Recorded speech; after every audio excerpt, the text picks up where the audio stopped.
നമസ്കാരം. Calicut universities FYUGP രണ്ടാം semester AEC ability enhancement course Malayalam BSc വിദ്യാർത്ഥികളുടെ ക്ലാസ്സിലേക്ക് എല്ലാ പ്രിയപ്പെട്ട വിദ്യാർത്ഥികൾക്കും സ്വാഗതം. ഇന്ന് നമ്മൾ ഈ ക്ലാസ്സിൽ പഠിക്കാൻ പോകുന്നത് സർഗാത്മക രചനയെ കുറിച്ചാണ്. സർഗാത്മകം അല്ലെ, ക്രിയേറ്റീവ്. അതായത് എങ്ങനെ സർഗാത്മക രചനകളിൽ എന്തൊക്കെയാ വരിക? കഥ, കവിത, നോവൽ, നാടകം, ഇതുപോലെയൊക്കെയുള്ള കാര്യങ്ങൾ എങ്ങനെയാണ് എഴുതേണ്ടത്, എഴുതുമ്പം ശ്രദ്ധിക്കേണ്ട കാര്യങ്ങൾ എന്തൊക്കെയാണെന്നുള്ളതാണ് പഠിക്കുന്നത്. അപ്പൊ സർഗാത്മക രചന നോട്ടൊക്കെ റെഡിയാണ്. നിങ്ങൾക്ക് നോട്ട്സ് ആവശ്യം ഉണ്ടെങ്കിൽ താഴെ കമന്റ് ബോക്സിൽ പിൻ ചെയ്തു വെച്ചിരിക്കുന്ന ആ ഒരു ലിങ്കിലൂടെ ഗ്രൂപ്പിലേക്ക് കയറിക്കോളൂ കേട്ടോ. അപ്പൊ നോക്കാം സർഗാത്മക രചനയെ കുറിച്ച് എന്തൊക്കെയാണ് പഠിക്കാനുള്ളത്. നവീനമായ ഒന്നിനെ ഭാവനയിൽ സൃഷ്ടിക്കുകയാണ് സർഗ പ്രക്രിയ. എന്താണ് ഈ സർഗ പ്രക്രിയ അല്ലെങ്കിൽ ക്രിയേറ്റിവിറ്റി എന്നൊക്കെ പറഞ്ഞു കഴിഞ്ഞാൽ, നവീനമായ ഒന്നിനെ, ഒരു പുതിയ ഒരെണ്ണത്തിനെ, ഒരു കാര്യത്തെ ഭാവനയിൽ സൃഷ്ടിക്കുന്ന പരിപാടിയാണ് എന്ത്? സർഗ പ്രക്രിയ. അതിപ്പം കവിതയായാലും കഥയായാലും നോവലായാലും ഒക്കെ അങ്ങനെ തന്നെയല്ലേ. നമ്മുടെ ജീവിത സന്ദർഭങ്ങളുമായി അതിനെ ഇണക്കി ചേർക്കുമ്പോഴേ ആസ്വാദ്യമാവുകയുള്ളൂ. ശരിയല്ലേ? നമ്മൾ പുതിയൊരു കാര്യം, സർഗ പ്രക്രിയ, നമ്മുടെ ഭാവനയിലൂടെ, ഇമാജിനേഷനിലൂടെ നമ്മളൊരു കാര്യം കണ്ടെത്തുന്നു. അത് ആ ഒരു തിയറി അല്ലെങ്കിൽ ആ ഒരു ഫിലോസഫി അല്ലെങ്കിൽ ആ ഒരു കവിത, ആ ഒരു സംഭവം നമുക്ക് നമ്മുടെ ജീവിത സന്ദർഭങ്ങളുമായിട്ട് ആ ഒരു തിയറിനെ കൂട്ടിക്കലർത്താൻ പറ്റിയാലേ, ഇണക്കി ചേർക്കാൻ പറ്റിയാലേ എന്താവുന്നുള്ളൂ? ആസ്വാദ്യകരമാവുന്നുള്ളൂ, എന്റർടൈൻ ചെയ്യാൻ പറ്റൂ. അപ്പോ നവീനമായ ഒന്നിനെ, പുതുതായ ഒന്നിനെ ഭാവനയിൽ, ഇമാജിനേഷനിൽ സൃഷ്ടിക്കുന്നതാണ് എന്താ? സർഗ പ്രക്രിയ എന്ന് പറയുന്നത്. ക്രിയേറ്റിവിറ്റിയാണ്. നമ്മൾ ക്രിയേറ്റ് ചെയ്ത് എടുക്കുകയാണ് പുതിയൊരു കാര്യം. പക്ഷേ ആ ക്രിയേറ്റ് ചെയ്ത് എടുത്തിരിക്കുന്ന കാര്യത്തെ നമ്മുടെ ജീവിത സന്ദർഭങ്ങളുമായി അതിനെ ഇണക്കി ചേർക്കുമ്പോഴേ ആസ്വാദ്യമാവുകയുള്ളൂ. നമ്മൾ ഏത് കഥ വായിക്കുമ്പോഴും അതിലുണ്ടാവുക നമ്മളെ പോലെയുള്ള മനുഷ്യന്മാരുടെ കഥ തന്നെയായിരിക്കും. പക്ഷെ അതിൽ ഓരോ കഥയുടെയും ഉള്ളിൽ ആ എഴുത്തുകാരൻ ഉണ്ടാക്കിയെടുത്ത ആ സർഗ പ്രക്രിയ ഉണ്ടായിരിക്കും, അടങ്ങിയിരിക്കും. നന്നായിട്ട് വായിക്കാൻ അറിയാവുന്ന ആൾക്ക്, നല്ല രീതിയിൽ സിനിമ കാണാൻ അറിയാവുന്ന ആൾക്ക് അത് കണ്ടെത്താൻ പറ്റുകയും ചെയ്യും. ഇനി അക്കാദമികമോ സാങ്കേതികമോ അല്ലാത്ത എഴുത്തിനെയാണ് സർഗാത്മക രചന എന്ന് വിളിക്കുന്നത്. അറിയാലോ, അക്കാദമികം നമ്മളൊരു പാഠപുസ്തകമൊക്കെ എഴുതുമ്പോൾ അതിന് നമ്മൾ സർഗാത്മകം എന്ന് പറയോ? ഇല്ലല്ലോ. സാധാരണയായിട്ട് കഥ, കവിത അങ്ങനെയൊക്കെയല്ലേ വരുന്നത്. പിന്നെ അപ്പോൾ അക്കാദമികമോ അല്ലെങ്കിൽ സാങ്കേതികമോ അല്ലാത്ത എഴുത്തിനെയാണ് സർഗാത്മക രചന എന്ന് വിളിക്കുന്നത്. കഥ, കവിത, നാടകം, തിരക്കഥ, നോവൽ എന്നിങ്ങനെ ഭാവനയും സവിശേഷമായ ആഖ്യാന രീതിയും കൈകോർക്കുന്നവയെല്ലാം സർഗാത്മക രചനകളാണ്. സർഗാത്മക രചനയുടെ ഏറ്റവും വലിയ സവിശേഷതയാണ് ഒന്ന് ഭാവന, ഇമാജിൻ ചെയ്ത് നമ്മൾ ഉണ്ടാക്കുകയാണ്. പിന്നെ സാധാരണ നേരിട്ട് പറഞ്ഞു പോകുന്ന അല്ലെങ്കിൽ എന്താ പറയുക, ഒരു ശാസ്ത്രകൃതിയുടെ അല്ലെങ്കിൽ ഒരു പിന്നെ അക്കാദമിക സാങ്കേതിക രചനയുടെ രീതിയല്ല, ആഖ്യാന രീതിയല്ല, അവതരണ രീതി അല്ല ആർക്ക്? സർഗാത്മക രചനയ്ക്ക്. പിന്നെ ചിന്തകളും വികാരങ്ങളും ആശയങ്ങളും വാക്കുകളിലൂടെ പ്രകടിപ്പിക്കുകയാണ് ഇവിടെ. ചിന്തകളും വികാരങ്ങളും ആശയങ്ങളും ഒക്കെ വാക്കുകളിലൂടെ പ്രകടിപ്പിക്കുകയാണ് സർഗാത്മക രചനയിൽ. ഓക്കെ. ഇനി അക്കാദമിക രചനകൾ ബുദ്ധിയുടെ നിയന്ത്രണത്തിലാണ്. ശരിയല്ലേ? നമുക്ക് പഠിക്കാനുള്ള അക്കാദമിക് റൈറ്റിംഗ്സ്, അക്കാദമിക രചനകൾ ബുദ്ധിയുടെ നിയന്ത്രണത്തിലാണ്. ചിന്തയുടെ പ്രകാശനമാണ് അവിടെ. എന്നാൽ ഭാവനയാണ് സർഗാത്മക രചനയുടെ കർത്താവ്. അപ്പം നമ്മളൊരു അക്കാദമിക രചന നടത്തുമ്പോൾ അല്ലെങ്കിൽ ഏതെങ്കിലും ഒരു ട്രൂത്തിനെ കുറിച്ച്, ഫാക്ടിനെ കുറിച്ചൊക്കെ നടത്തുന്ന ഒരു രചന നടത്തുമ്പോൾ നമുക്ക് ഒരുപാട് ഭാവന അതിൽ ഉപയോഗിക്കാൻ പറ്റും. ഇപ്പൊ ഉദാഹരണം, കിഡ്നിക്ക് ബാധിക്കാൻ സാധ്യതയുള്ള അസുഖങ്ങൾ. അപ്പൊ കുറെ ഭാവനയിൽ അങ്ങ് എഴുതാൻ പറ്റുമോ നമുക്ക്? ഇല്ലല്ലോ. കിഡ്നിയെ ബാധിക്കുന്ന അസുഖങ്ങളെ കുറിച്ച് പറയുമ്പോൾ നമ്മൾ പറയും, ചിലപ്പോൾ നമ്മൾ ഇങ്ങനെ പറയും, അതായത് RFT, റീനൽ ഫംഗ്ഷൻ ടെസ്റ്റ് നമ്മൾ ചെയ്തു നോക്കണം, ക്രിയാറ്റിനിൻ, യൂറിക് ആസിഡ്, യൂറിയ, ഇതിന്റെ ഒക്കെ അളവ് നോക്കണം, കിഡ്നിക്ക് വല്ല അസുഖം ഉണ്ടെങ്കിൽ ഇതിന്റെ അളവുകളൊക്കെ ഏറിയും കുറഞ്ഞു ഇരിക്കും. അതൊന്നും നമ്മുടെ ഭാവന ഇല്ലല്ലോ. മനസ്സിലായോ? അപ്പൊ അക്കാഡമിക്സ് രചനകളിൽ പൊതുവെ ഭാവനയില്ല. അക്കാദമിക രചനകൾ ബുദ്ധിയുടെ നിയന്ത്രണത്തിലാണ്, ചിന്തയുടെ പ്രകാശനമാണ് അവിടെ. എന്നാൽ ഭാവനയാണ് സർഗാത്മക രചനയുടെ കർത്താവ്, അല്ലെ? ക്രിയേറ്റീവ്. ഇപ്പൊ കഥാ, കവിതയൊക്കെ എഴുതുമ്പോഴത്തേക്ക് എന്താണ്? ഭാവനയാണ്. ഒരേ പ്രമേയം തന്നെ പലരുടെ രചനകളിൽ നാം വായിക്കാറുണ്ട്. ഒരേ വിഷയത്തിൽ, ഒരേ പ്രമേയത്തില് രചനകൾ എഴുതുന്ന ആൾക്കാരുണ്ട്. ഇപ്പൊ ഉദാഹരണത്തിന് കാരൂരിന്റെ മോതിരം എന്ന് പറയുന്ന കഥ, MT യുടെ വാനപ്രസ്ഥം എന്ന കഥ, T പത്മനാഭന്റെ ഗൗരി എന്ന കഥ. ഈ കഥകളിലെല്ലാം കേന്ദ്ര വിഷയം സമാനമാണ്. ഈ പറഞ്ഞ 3 കഥകളിലും അതിന്റെ കേന്ദ്ര വിഷയം അല്ലെങ്കിൽ അതിന്റെ പ്ലോട്ട് എന്ന് പറയുന്നത് അല്ലെങ്കിൽ അതിന്റെ തീം എന്ന് പറയുന്നത് സെയിം ആണ്. വാർദ്ധക്യത്തിലെത്തിയവരോ വയസ്സായവരോ അഥവാ മധ്യവയസ്സ് പിന്നിട്ടവരോ ആയ കഥാപാത്രങ്ങൾ, പ്രണയ സാക്ഷാത്കാരത്തിലുള്ള അവരുടെ ചോദനകൾ, ഇതൊക്കെയാണ് ഈ പറഞ്ഞ 3 കഥകളിലുള്ളത്. MT യുടെ വാനപ്രസ്ഥമായാലും കാരൂരിന്റെ മോതിരമായാലും പത്മനാഭന്റെ ഗൗരി ആയാലും ഒക്കെ ഏറെക്കുറെ ഒരേ കഥ തന്നെയാണ്. എന്നാൽ ഇക്കഥകൾ ഒന്നും തന്നെ മറ്റേതിന്റെ പകർപ്പല്ല. അതാണ് സർഗാത്മകതയുടെ ശക്തി. ഒരേ പ്രമേയം എടുത്തു കഴിഞ്ഞാലും ഓരോ എഴുത്തുകാരൻ എഴുതുമ്പോൾ അത് വെവ്വേറെ ആവുന്നത്, വെവ്വേറെ രചനകളായിട്ട്, മറ്റതിന്റെ കോപ്പി ആയിട്ട് മാറാത്തത് ആ സർഗശേഷി കൊണ്ടാണ്. T പത്മനാഭന്റെ സർഗശേഷി അല്ല MTക്ക്, അദ്ദേഹത്തിന്റെ സർഗശേഷി അല്ല കാരൂരിന്. കഥാപാത്ര സ്വഭാവം, അവരുടെ ജീവിത പരിസരം ആവിഷ്കരിക്കുന്നതിന് സ്വീകരിച്ച ഭാഷയുടെ വ്യത്യസ്തത എന്നിവയെല്ലാമാണ് അവയെ വെവ്വേറെ അസ്തിത്വമുള്ള കഥകളാക്കുന്നത്. മനസ്സിലായോ? കഥാപാത്രങ്ങളുടെ സ്വഭാവം, ഇപ്പം ഗൗരിയുടെ കഥാപാത്രമല്ല മോതിരം എന്ന് പറയുന്ന കഥയിലെ കുഞ്ഞിക്കാവമ്മയ്ക്കുള്ളത് എന്നുള്ളത് ആലോചിക്കുക. അപ്പൊ കഥാപാത്ര സ്വഭാവം, അവരുടെ ജീവിത പരിസരം ആവിഷ്കരിക്കുന്നതിന് സ്വീകരിച്ച ഭാഷയുടെ വ്യത്യസ്തത എന്നിവയെല്ലാമാണ് അവയെ വെവ്വേറെ അസ്തിത്വമുള്ള കഥകളാക്കുന്നത്. യഥാർത്ഥത്തിൽ ഇല്ലാത്തതോ ഇന്നോളം അനുഭവിച്ചിട്ടില്ലാത്തതോ ആയ കാര്യങ്ങളുടെ മാനസിക രൂപങ്ങൾ നിർമ്മിച്ചെടുക്കാനുള്ള കഴിവാണ് ഭാവന. എന്താണ് ഇമാജിനേഷൻ, ഭാവന? നമ്മൾ ഇതിനെ ഇവിടെ ഭാവന പറയുന്നത്, ഭാവനയാണല്ലോ സർഗാത്മക രചനയുടെ ബേസ് എന്ന് പറയുന്നത്. ഭാവനയുള്ളവർക്കല്ലേ ഈ കഥയും കവിതയൊക്കെ എഴുതാൻ പറ്റൂ. അപ്പൊ യഥാർത്ഥത്തിൽ ഇല്ലാത്തതോ ഇന്നോളം അനുഭവിച്ചിട്ടില്ലാത്തതോ ആയ കാര്യങ്ങളുടെ മാനസിക രൂപങ്ങൾ, ശരിക്കില്ല ഇന്നോളം അനുഭവിച്ചിട്ടില്ല, അതിന്റെ മാനസിക രൂപങ്ങൾ നിർമ്മിച്ചെടുക്കാനുള്ള കഴിവാണ് ഭാവന. ഇല്ലാത്തതിനെ ഉണ്ടാക്കാനുള്ള കഴിവ്, അതാണ് സൃഷ്ടിയെ നവീനമാക്കി മാറ്റുന്നത്. പലരിലെ സ്വഭാവ രൂപ സവിശേഷതകളെ ഒരാളിലേക്ക് ഉരുക്കി ചേർത്ത് പുതിയ വ്യക്തിയെ ഉണ്ടാക്കാനും പരസ്പര ബന്ധമില്ലാത്ത കാലങ്ങളെ ചേർത്ത് പുതിയ സന്ദർഭം ഉണ്ടാക്കാനും വ്യത്യസ്ത ദേശ സവിശേഷതകളെ ചേർത്ത് വെച്ച് പുതിയ ദേശം സൃഷ്ടിക്കാനും എഴുത്തുകാരെ സഹായിക്കുന്നത് ഭാവനയാണ്. ഇപ്പൊ നമ്മളൊരു കഥ എഴുതുമ്പോൾ ആ കഥാപാത്രത്തിന് കൊടുക്കുന്ന സവിശേഷത നമ്മൾ ഏതെങ്കിലും ഒരു വ്യക്തിയിൽ മാത്രം കണ്ട സവിശേഷതയായിരിക്കും. നമ്മൾ ജീവിച്ചു പോകുമ്പോൾ നമ്മൾ കാണുന്ന ഒരുപാട് വ്യക്തികളുടെ സ്വഭാവങ്ങൾ നമ്മൾ എഴുതുന്ന ആ കഥാപാത്രത്തിന്റെ സൃഷ്ടിക്ക് പിന്നിൽ ഉണ്ടാവുന്നില്ല. പലരിലെ സ്വഭാവ രൂപ സവിശേഷതകളെ ഒരാളിലേക്ക് ചുരുക്കി ചേർത്ത് പുതിയ വ്യക്തിയെ ഉണ്ടാക്കുക. എങ്ങനെ? ഭാവനയിലൂടെ. നമ്മൾ സൃഷ്ടിക്കുന്ന കഥാപാത്രത്തിന് പരസ്പര ബന്ധമില്ലാത്ത കാലങ്ങളെ ചേർത്ത് പുതിയ സന്ദർഭം ഉണ്ടാക്കുക, വ്യത്യസ്ത ദേശ സവിശേഷതകളെ ചേർത്ത് വെച്ച് പുതിയ ദേശം സൃഷ്ടിക്കുക. ഇതിനൊക്കെ എഴുത്തുകാരെ സഹായിക്കുന്നത് അവരുടെ ഭാവനയാണ്, ഇമാജിനേഷൻ ഉള്ളതുകൊണ്ടാണല്ലോ. പ്രതിഭയെ ശക്തിപ്പെടുത്തുന്ന പരിശീലന പ്രക്രിയയാണ് അഭ്യാസം. നമ്മുടെ ഉള്ളിലുള്ള ആ പ്രതിഭയെ ശക്തിപ്പെടുത്തുന്ന പരിശീലന പ്രക്രിയയാണ് അഭ്യാസം. എന്ന് വെച്ചാൽ നമ്മൾ നിരന്തരം എഴുതി നോക്കുക, സർഗാത്മക രചനയാണെങ്കിൽ അതാണ് അഭ്യാസം എന്ന് പറയുന്നത്. എഴുതി കഴിഞ്ഞ സൃഷ്ടി തേച്ച് മിനുക്കി എടുക്കുന്ന പ്രക്രിയ ഓരോ രചയിതാവും നിരന്തരം തുടരേണ്ടതുണ്ട്. നമ്മളൊരു സർഗ പ്രക്രിയ നടത്തുമ്പോൾ, ഒരു കഥയോ കവിതയോ നാടകമോ തിരക്കഥയോ ഒക്കെ എഴുതുമ്പോൾ നമ്മൾ ശ്രദ്ധിക്കേണ്ട കാര്യങ്ങളാണ്. നമ്മൾ എഴുതി കഴിഞ്ഞ സൃഷ്ടി, കവിതയാണെങ്കിൽ കവിത എഴുതി കഴിഞ്ഞതിന് ശേഷം അത് തേച്ച് മിനുക്കി എടുക്കുന്ന പ്രക്രിയ എന്ന് പറഞ്ഞു കഴിഞ്ഞാൽ പിന്നെയും വായിച്ചു നോക്കിയിട്ട് എന്തെങ്കിലും തിരുത്തുക. ഓരോ രചയിതാവും നിരന്തരം ഇത് ചെയ്യണം. നിരന്തരമായ പരിശീലനത്തിലൂടെയാണ് ഒരു മികച്ച സർഗാത്മക സാഹിത്യകാരൻ ജനിക്കുന്നത്. അറിയാലോ. എന്തെഴുതുന്നു, എന്തിനെഴുതുന്നു, ആർക്ക് വേണ്ടി എഴുതുന്നു, ഈ ബോധ്യമാണ് എഴുത്തിലെ അടിസ്ഥാന ഘടകം. ശരിയല്ലേ? എന്തെഴുതുന്നു, എന്തിനെഴുതുന്നു, ആർക്ക് വേണ്ടി എഴുതുന്നു, ഈ ബോധ്യമാണ് എഴുത്തിലെ അടിസ്ഥാന ഘടകം. ഇപ്പൊ ആർക്ക് വേണ്ടി എഴുതുന്നു ഒക്കെ ചോദിക്കുമ്പോൾ, ഞാനിപ്പോ ഒരു ബാലസാഹിത്യ കൃതി, ഒരു ബാലരമ പോലുള്ള ഒരു കഥ പോലത്തെ കാര്യം ഞാൻ എഴുതുമ്പോൾ അതിലെനിക്ക് വലിയ ജീവിത സംഘർഷങ്ങൾ ഉൾപ്പെടുത്താൻ പറ്റുമോ? ഇല്ല. അതാണ് നമ്മൾ എഴുതുമ്പോൾ ഇത് ആർക്ക് വേണ്ടിയിട്ടാണ്, നമ്മുടെ വായനക്കാരൻ ആരാണെന്നുള്ളത് നമ്മൾ മനസ്സിലാക്കിയിട്ട് എഴുതണം എന്നുള്ളതാണ്. അപ്പോൾ വിഷയത്തിനനുസരിച്ച് ഭാഷയും വായനക്കാർക്കനുസരിച്ച് വിഷയവും തിരഞ്ഞെടുക്കേണ്ടതുണ്ട്. അപ്പൊ ഞാൻ എടുക്കുന്ന വിഷയത്തിനനുസരിച്ചിട്ട് ഭാഷ, ഒരു കുട്ടി കവിതയാണ് ഞാൻ എഴുതുന്നതെങ്കിൽ വലിയ ആലങ്കാരിക ഭാഷ ഉപയോഗിക്കാൻ പറ്റില്ല. അതേസമയം വായനക്കാർക്കനുസരിച്ച് വിഷയവും തിരഞ്ഞെടുക്കേണ്ടതുണ്ട്. ഞാൻ പറഞ്ഞല്ലോ, ഒരു ബാലസാഹിത്യം കുട്ടികൾക്ക് വായിക്കാനാണ് ഞാൻ എഴുതുന്നതെങ്കിൽ വലിയ ദാമ്പത്യ പ്രശ്നങ്ങളും അല്ലെങ്കിൽ വലിയ ലോകത്തെ വലിയ പ്രശ്നങ്ങളൊക്കെ അവതരിപ്പിക്കാൻ പറ്റുമോ? ഇല്ല. നമ്മളൊരു സർഗ പ്രവർത്തനം നടത്തുമ്പോൾ നമുക്ക് ഉപയോഗിക്കുന്ന ഭാഷ വായനക്കാർക്കനുസരിച്ചായിരിക്കണം. ഓക്കെ, വായനക്കാർക്ക് കടിച്ചാൽ പൊട്ടുന്നതായിരിക്കണം. വിഷയവും തിരഞ്ഞെടുക്കേണ്ടത് എന്താണ്, അവരുടെ ആർക്ക് വേണ്ടിയിട്ടാണോ ഇത് ചെയ്യുന്നത് നോക്കിയിട്ടായിരിക്കണം. എഴുത്തിലെ ഏറ്റവും പ്രധാന ഘടകം വിഷയം അഥവാ ഉള്ളടക്കമാണ്, കണ്ടന്റ് ആണ്. ഒരു എഴുത്തിലെ ഏറ്റവും പ്രധാന ഘടകം അതിന്റെ വിഷയം അഥവാ കണ്ടന്റ്, ഉള്ളടക്കമാണ്. അതിനെ തീം എന്ന് വിളിക്കാം. ആ ഉള്ളടക്കത്തെ നമുക്ക് എന്ത് വിളിക്കാം? തീം എന്ന് വിളിക്കാം. ഉദാഹരണത്തിന്, എല്ലാ താരാട്ട് പാട്ടിലും ഒരൊറ്റ തീമല്ലേ ഉള്ളൂ, മാതൃവാത്സല്യം. മാതൃവാത്സല്യം എന്ന തീമാണ് എല്ലാ താരാട്ട് പാട്ടുകളുടെയും അടിസ്ഥാനം. പക്ഷെ നിങ്ങൾ ശ്രദ്ധിക്കണം, നമ്മൾ ധാരാളം താരാട്ട് പാട്ടുകൾ കേട്ടിട്ടുണ്ട്. അപ്പൊ തീമെല്ലാത്തിന്റെയും മാതൃവാത്സല്യമാണ്. പക്ഷെ അതിലുള്ള സന്ദർഭങ്ങളെല്ലാം സെയിം ആണോ? അല്ല. സംഭവങ്ങളെല്ലാം സെയിം ആണോ? അല്ല. അപ്പൊ അതാണ് പറഞ്ഞു വരുന്നത്, തീമിനെ എഴുത്തുകാർ സംഭവങ്ങളും കഥാപാത്രങ്ങളും അവയുടെ വികാസ പരിണാമങ്ങളും എല്ലാമുള്ള ഇതിവൃത്തമാക്കി മാറ്റുന്നു. ഇപ്പൊ ഉദാഹരണത്തിന്, നമ്മൾ നേരത്തെ പറഞ്ഞില്ലേ, കാരൂരിന്റെ മോതിരം എടുത്താലും വാനപ്രസ്ഥം MTയുടെ എടുത്താലും ഗൗരി എടുത്തു കഴിഞ്ഞാലും ആരുടെ, ടി പത്മനാഭന്റെ, അതിലൊക്കെ തീം സെയിം ആണ്, മധ്യവയസ്സ് വീണിട്ട ആൾക്കാരുടെ പ്രണയം. പക്ഷെ ഈ തീമിനെ എഴുത്തുകാർ സംഭവങ്ങളും കഥാപാത്രങ്ങളും അവയുടെ വികാസ പരിണാമങ്ങളും എല്ലാം ഉള്ള ഇതിവൃത്തമാക്കി മാറ്റുന്നു. പക്ഷെ ഇതിന്റെ ഇപ്പറഞ്ഞ മൂന്ന് കഥയുടെ ഇതിവൃത്തം സെയിം ആണോ? അല്ല. അതിന്റെ പ്ലോട്ട് സംഭവം വ്യത്യാസമുണ്ട്. കാരണം എന്താണെന്ന് വെച്ച് കഴിഞ്ഞാൽ ഒരേ തീമാണ് പറയുന്നതെങ്കിലും, മധ്യവയസ്സ് വീണിട്ടവരുടെ പ്രണയമാണെങ്കിലും ഇന്നേ കഥയിലുള്ള പോലെയല്ല അടുത്ത കഥയിൽ, അതിന്റെ ഇതിവൃത്തം എന്തുണ്ട്? വ്യത്യാസമുണ്ട് എന്നുള്ളതാണ്.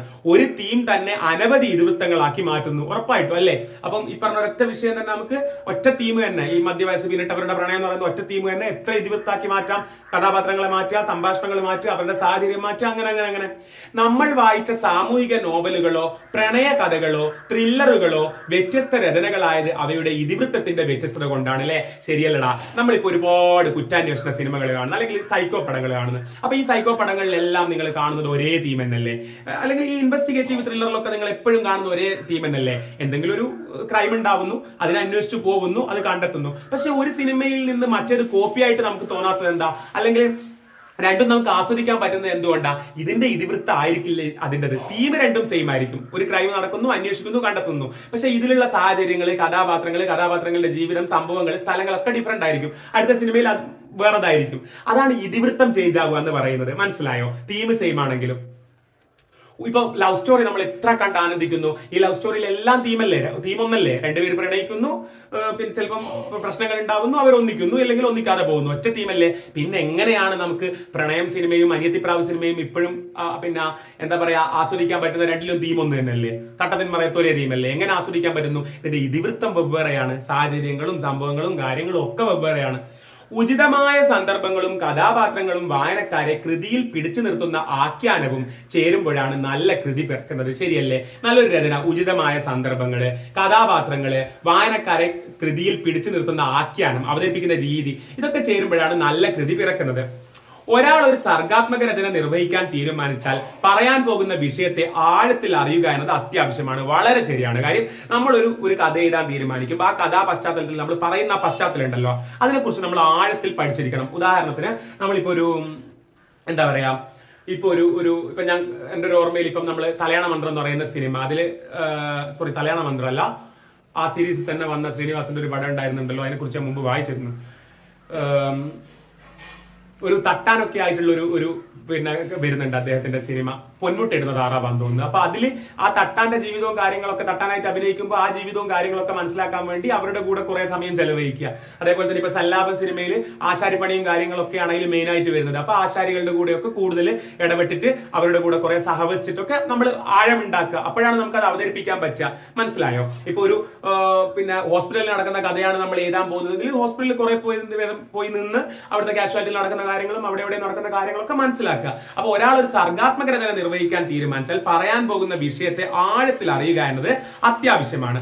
ഫ്രഞ്ച് സാഹിത്യകാരനായ എമിലി സോള തന്റെ ജെർമിനൽ എന്ന നോവലിൽ കൽക്കരി ഖനിയിലെ ജീവിതം ആവിഷ്കരിക്കാനുള്ള വിവരങ്ങൾ ശേഖരിക്കാൻ 150 അടിയിലേറെ ആഴത്തിലുള്ള ഖനിയിലേക്കാണ് പോയത്. അങ്ങനെ അനുഭവവേദ്യമാക്കി കഴിഞ്ഞാൽ മാത്രമേ നല്ല രീതിയിൽ എഴുതാൻ പറ്റൂ. അത് അനുഭവിക്കുന്ന ഒരാളായിട്ട് എഴുതാൻ പറ്റൂ. എഴുത്തിന് മിഴിവുണ്ടാവും. അതാണ് നമ്മൾ പറയാൻ പോകുന്ന വിഷയത്തിൽ നമുക്ക് ആഴത്തിലുള്ള അറിവ് വേണം. താൻ എഴുതാൻ ഉദ്ദേശിക്കുന്ന വിഷയത്തെക്കുറിച്ചുള്ള നീണ്ട നാളത്തെ പഠന നിരീക്ഷണങ്ങൾക്ക് ശേഷമാണ് പലരും എഴുതാൻ ആരംഭിക്കുന്നത്. ഇങ്ങനെ സൂക്ഷ്മമായി അറിഞ്ഞ കാര്യങ്ങളെ അതേപടി ആവിഷ്കരിക്കുകയല്ല അടുത്ത പടി. അപ്പൊ നമ്മൾ ഒരു കഥ എഴുതാൻ പോകുമ്പോൾ അതിന്റെ പശ്ചാത്തലത്തെ കുറിച്ച് കാലങ്ങളായിട്ട് പഠിച്ചു വെച്ചിട്ടാണ് എഴുതാൻ തുടങ്ങുന്നത് എന്ന് വെച്ചിട്ട് ഇങ്ങനെ സൂക്ഷ്മമായിട്ട് അറിഞ്ഞ കാര്യങ്ങളെ അതേപടി എഴുതി തീർക്കുകയല്ല അടുത്ത പടി. കാരണം സർഗാത്മക രചനയാണ്. തന്റെ വിഷയത്തെ നവീനമായ അനുഭവമാക്കി വായനക്കാർക്ക് നൽകേണ്ടതുണ്ട് അല്ലെ? വായനക്കാർക്ക് അതൊരു പുതിയ അനുഭവമാക്കി നൽകേണ്ടതുണ്ട്. അതിനായി ഭാവനയുടെ സഹായത്തോടെ ഉള്ളടക്കത്തെ ഇതിവൃത്തമാക്കി മാറ്റുന്നു. വെറും ഈ കണ്ടന്റ് പഠിച്ചു വെച്ചിട്ട് അത് അങ്ങനെ തന്നെ കൊണ്ടുപോയിട്ട് അവതരിപ്പിച്ചാൽ പോരാ. അത് നമുക്ക് വായനക്കാർക്ക് പുതിയൊരു അനുഭവമായിട്ട് കൊടുക്കണം. അതിനായിട്ട് ഭാവനയുടെ സഹായത്തോടെ ഉള്ളടക്കത്തെ, ഈ കണ്ടന്റിനെ, തീമിനെ ഇതിവൃത്തമാക്കി മാറ്റുന്നു. എന്ന് വെച്ചാൽ ഇപ്പറഞ്ഞ ആശയം അവതരിപ്പിക്കാൻ വേണ്ടി അതിന്റെ ഒരു സാഹചര്യം നമ്മൾ കെട്ടിരൂപപ്പെടുത്തുന്നു. ക്രിയകളുടെ ശ്രേണിയാണ് ഇതിവൃത്തം. കഥാപാത്രങ്ങളിലൂടെയാണ് ഇതിവൃത്തത്തിലെ ക്രിയാഗതി നിർവഹിക്കപ്പെടുന്നത്. കാര്യകാരണ ബന്ധമുള്ള സംഭവങ്ങളും സ്ഥലകാല പൊരുത്തവും ദീക്ഷിച്ചു വേണം ഇതിവൃത്തം തയ്യാറാക്കാൻ. എന്ന് വെച്ച് കഴിഞ്ഞാൽ കാര്യകാരണ ബന്ധമുള്ള സംഭവങ്ങൾ, നമുക്കിപ്പോ ഒരു സിനിമ കാണുമ്പോൾ, ഇപ്പൊ ഞാൻ പറഞ്ഞല്ലോ, ഇപ്പൊ ഒരു കൽക്കരി ഖനിയിൽ നടക്കുന്ന കഥയാന്ന് വിചാരിച്ചോ. അപ്പൊ അത് വെച്ചിരിക്കുന്ന സംഭവങ്ങൾ കാണുമ്പോൾ അതെ ഇതിവിടെ നടക്കുന്ന സംഭവമാണെന്ന് നമുക്ക് തോന്നണം. അല്ലാണ്ട് കെട്ടിയിട്ടാക്കിയതുപോലെ നമുക്ക് തോന്നരുത്. റിയൽ ആയിരിക്കും. നമ്മൾ ഭാവനയാണ് നമ്മൾ നിർമ്മിക്കുന്നതാണെങ്കിലും അവതരിപ്പിക്കുമ്പോൾ അത് റിയൽ ആണെന്ന് തോന്നണം.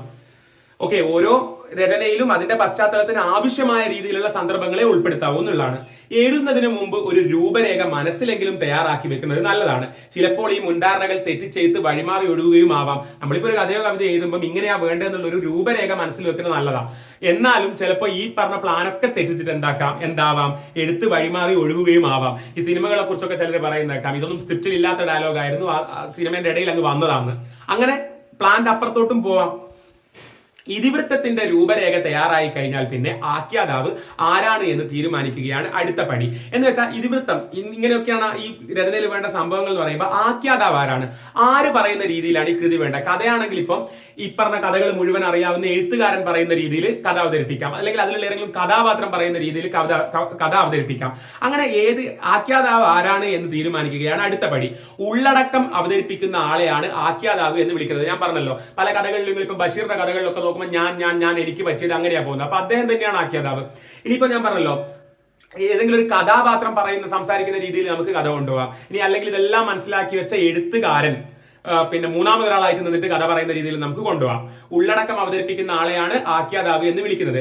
എഴുത്തുകാരൻ കഥ പറയുന്ന രീതിയിലോ കഥാപാത്രങ്ങളുടെ ഓർമ്മക്കുറിപ്പായോ സംഭാഷണ രൂപത്തിലോ എങ്ങനെ വേണമെങ്കിലും എഴുതാൻ കഴിയും.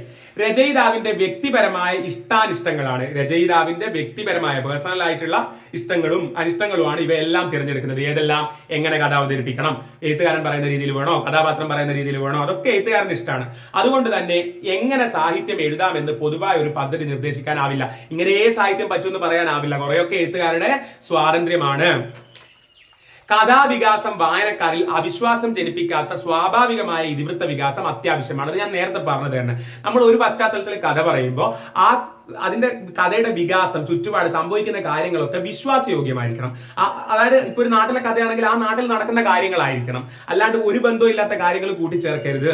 നിത്യജീവിതത്തിൽ അസ്വാഭാവിക സംഭവഗതികൾ നടക്കാറുണ്ടെങ്കിലും സാഹിത്യകൃതിയുടെ ഉള്ളടക്കത്തിൽ അത്തരം സംഭവങ്ങൾ കടന്നു വന്നാൽ വായനക്കാർ വിശ്വസിക്കണം എന്നില്ല. ഉദാഹരണത്തിന് ചില സിനിമകളിലൊക്കെ കാണാം, ഇങ്ങനെ ഭയങ്കര ഇപ്പൊ നായകനും വില്ലനും തമ്മിൽ ഇങ്ങനെ സംഘർഷം ഉണ്ടായി പെട്ടെന്ന് ഒരു ദിവസം വില്ലൻ ഒരു അറ്റാക്ക് വന്നങ്ങ് മരിച്ചുപോയി. അന്നേരം നമുക്ക് അയ്യേന്നായി പോകും നമ്മൾ. എന്താണെന്ന് വെച്ച് കഴിഞ്ഞാല് പിന്നെ അതായത് ഈ നായകനും വില്ലനും തമ്മിലുള്ള യുദ്ധം ഇങ്ങനെ പോയിക്കൊണ്ടിരിക്കുമ്പോഴാണ് പെട്ടെന്ന് ഇതൊന്നും ഇല്ലാണ്ട് വില്ലൻ അങ്ങ് മരിച്ചു പോകുന്നത്. അപ്പൊ നമുക്കത് തൃപ്തിപ്പെടില്ല. എനിക്കൊന്നും അങ്ങനത്തെ സിനിമ കാണുമ്പോൾ ഒട്ടും തൃപ്തമാവില്ല. കാരണം ഇങ്ങനെയുള്ള ഒരു സംഘർഷം ഇങ്ങനെ പോയി ഇതൊന്നും അല്ലാണ്ട് അയാൾ മരിച്ചുവല്ലോ. പക്ഷെ ജീവിതത്തിൽ നോക്കുമ്പോൾ ഇങ്ങനെയൊക്കെ സംഭവിക്കാറില്ലേ? യെസ്, പെട്ടെന്ന് ആർക്കും എന്തും സംഭവിക്കാം, മനുഷ്യന്റെ കാര്യമാണ്. പക്ഷെ സാഹിത്യകൃതിയിലേക്കോ സിനിമയിലേക്കോ വരുമ്പോൾ നമ്മൾ അത് പഠിപ്പിക്കാറുണ്ട് എന്നുള്ളതാണ്. അതാണ് വായനക്കാരെ വിശ്വസിക്കണമെന്നില്ല. ഇതിവൃത്തത്തിന്റെ ക്രിയാകാലം സംഭവങ്ങളിൽ ആദ്യം നടന്നത് ആദ്യം എന്ന കാലക്രമത്തിലോ ക്രമമല്ലാതെയോ ആവാം. നിങ്ങൾ ശ്രദ്ധിച്ചിട്ടില്ല? ഇതിലൊക്കെ സിനിമ ഉദാഹരണം പറയുന്നതിന് എന്തോ നല്ലത്. ഈ പറയുന്ന സംഭവങ്ങളുടെ, ഈ കഥയിൽ നടക്കുന്ന സംഭവങ്ങളുടെ ക്രിയ നടക്കുന്ന കാലം ആദ്യം നടന്നത് ആദ്യം എന്ന് വെച്ച് കഴിഞ്ഞാൽ ഇങ്ങനെ ഒരു ലീനിയർ ആയിട്ട് കഥ പോവാ. ഇപ്പം നടന്നത് പിന്നെ നാളെ നടന്നത് അങ്ങനെ പോവാ എന്ന കാലക്രമത്തിലോ ക്രമം ഇല്ലാതെയോ ആവാം, നോൺ ലീനിയർ ആയിട്ട്. എന്ന് വെച്ച് കഴിഞ്ഞാൽ കഥ പറഞ്ഞു കൊടുക്കുമ്പോൾ ഫ്ലാഷ് ബാക്കിലേക്ക് പോവാ, തിരിച്ചു വരുക, പഴയ കാലം പുതിയ കാലം അങ്ങനെയൊക്കെ കാണിക്കാലോ. അപ്പം ഒരേ കാലക്രമത്തിൽ ലീനിയർ ആയിട്ടോ ഇനി അല്ലാണ്ട് നോൺ ലീനിയർ ആയിട്ടോ കഥ പറയാവുന്നതാണ്. കഥാപാത്രത്തെ സൃഷ്ടിക്കുന്ന പ്രക്രിയയിൽ സൂക്ഷ്മത പുലർത്തണം. കഥാപാത്രങ്ങളുടെ വ്യക്തിത്വം, സ്വഭാവം, ബാഹ്യരൂപത്തിന്റെ പ്രത്യേകതകൾ തുടങ്ങിയവയിലെല്ലാം ഈ ശ്രദ്ധ വേണം. അതെന്താ അറിയോ? നമ്മൾ ഇന്നേ കഥാപാത്രം, ഇന്നേ ജീവിത സാഹചര്യത്തിൽ ജീവിക്കുന്ന ആളാകുമ്പോൾ അവരുപയോഗിക്കുന്ന വസ്ത്രം, അവരുടെ രൂപം, അവരുടെ കാര്യം, ഇതിലൊക്കെ സൂക്ഷ്മത വേണം. അതാ പറയുന്നത്, വിശ്വാസ്യത വേണം. വായിക്കുന്ന ആൾക്ക് വിശ്വാസം തോന്നണം, അതെ ഈ സാഹചര്യത്തിലുള്ള ആളാണ് അത് എന്നുള്ളത്. രചനയിൽ സംഭാഷണം ഉണ്ടെങ്കിൽ അത് കഥാപാത്രത്തിന്റെ പ്രത്യേകതകൾ ഉൾക്കൊള്ളുന്നതാകണം. എന്ന് വെച്ചാ പിന്നെ ഇപ്പൊ ഞാൻ എന്റെ ക്ലാസ് കേൾക്കുമ്പോഴൊക്കെ നിങ്ങൾക്ക് പിന്നെ ഒരു കോഴിക്കോടൻ ടച്ച് കിട്ടുന്നുണ്ടാവും അല്ലെ? കോഴിക്കോടൻ ടച്ച്. എന്റെ വീട് കറക്റ്റ് നാദാപുരമാണ്. നാദാപുരത്തിനടുത്ത് വാണിമേൽ എന്ന് പറയുന്ന സ്ഥലത്താണ്. അപ്പൊ നാദാപുരം വാണിമേൽ ടച്ച് നിങ്ങൾക്ക് കിട്ടുന്നുണ്ടാവും. ഇടക്കൊക്കെ ഇങ്ങള് ഞാള് എന്നൊക്കെ എന്റെ സംസാരത്തിൽ നിന്ന് വരും. ഓല്, ഇവല്, ഞാള് എന്നൊക്കെ പറയുന്ന സാധനങ്ങൾ വരും. അപ്പോൾ ഞാൻ പറയാൻ വരുന്നത്, അപ്പൊ ഈ സാഹചര്യത്തിൽ നിൽക്കുന്ന ഞാനാണ് ഒരു കഥയിലൊക്കെ പ്രധാന കഥാപാത്രമാണ് എങ്കിൽ ഞാൻ ചെന്നിട്ട് സംഭാഷണമായിട്ട് ശുദ്ധ മലയാളം പറഞ്ഞു കഴിഞ്ഞാൽ അത് കല്ലുകടിയാണ്. അതിൽ യാഥാർത്ഥ്യം ഇല്ല, റിയാലിറ്റി ഇല്ല. മലയാള സിനിമയിലൊക്കെ പണ്ട് മുഴുവൻ അങ്ങനെ തന്നെയായിരുന്നു. ഏത് അവസ്ഥയിൽ ജീവിക്കുന്ന ആളും ശുദ്ധ മലയാളെ പറയും. പക്ഷെ ഇപ്പം മാറി. ഓരോ കഥാപാത്രത്തിനനുസരിച്ചിട്ടുള്ള ഡയലോഗ്സ് തന്നെയാണ് വരുന്നത്. അപ്പൊ രചനയിൽ സംഭാഷണം ഉണ്ടെങ്കിൽ അത് കഥാപാത്രത്തിന്റെ പ്രത്യേകതകൾ ഉൾക്കൊള്ളുന്നതാകണം. മനസ്സിലായോ? ഇപ്പോ എന്റെ രചനയിൽ സംഭാഷണം ഉണ്ടെങ്കിൽ എന്റെ കഥാപാത്രം ഏത് നാട്ടിലാണുള്ളത്, ഏത് രീതിയിലാണ്, അങ്ങനെയൊക്കെയുള്ള ഭാഷാ വ്യത്യാസങ്ങൾ ഉൾക്കൊള്ളുന്ന രീതിയിലായിരിക്കണം. അവരവരുടെ സ്ലാങ്ങിലായിരിക്കണം, ശൈലിയിലായിരിക്കണം. എഴുതാനൊരു തീം ഉണ്ടാവുക, അത് എഴുതിയേ തീരൂ എന്ന ആന്തരിക സമ്മർദ്ദം ഉണ്ടാവുക. ഈ ഒരു ഘട്ടത്തിൽ എഴുതി തുടങ്ങുന്നതാണ് ഏറ്റവും ഉചിതം. വെറുതെ എഴുതാൻ വേണ്ടി എഴുതുകയല്ല, മനസ്സിലൊരു തീം ഉണ്ടായിട്ട് മനസ്സിലിങ്ങനെ അത് എഴുതണം എന്നുള്ളൊരു ചോദന വരുമ്പോൾ, താല്പര്യം വരുമ്പോൾ എഴുതുക എന്നുള്ളതാണ്. എഴുതി കഴിഞ്ഞാൽ പലവരും അതിനെ മിനുക്കി ഒരുക്കുക, പിന്നെ വായിച്ചു തിരുത്തി.